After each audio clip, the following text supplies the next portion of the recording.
बोली बोली बाबा बासुकीनाथ की।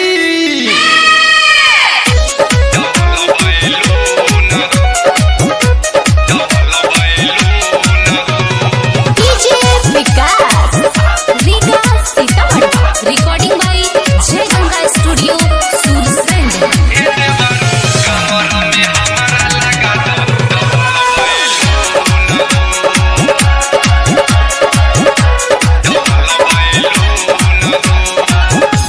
ऐसन सजैहा कतहूँ लागे नहीं सुन हो, ऐसन सजैहा कतहूँ लागे नहीं सुन हो। ए देवरू कमर में हमारा लगा डबल बैलून हो। ए दुलरू कमर में हमारा लगा डबल बैलून हो।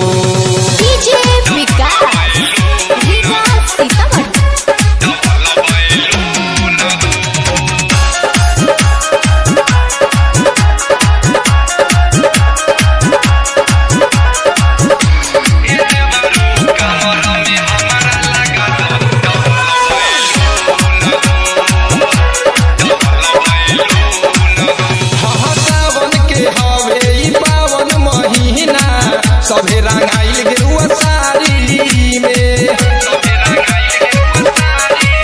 हम पीतल न करिए हो देवरुआ, चलब मुखिया के गाड़ी में।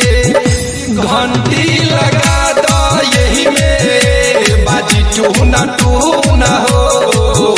घंटी लगा दो यही में बाजी टून टून हो।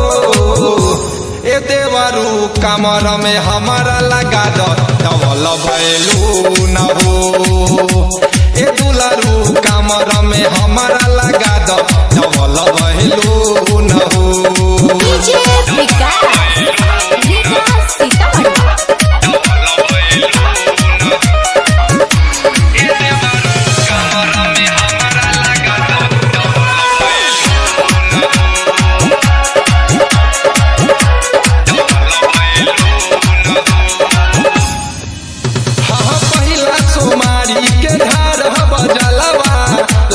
मनवा में लालसा हो,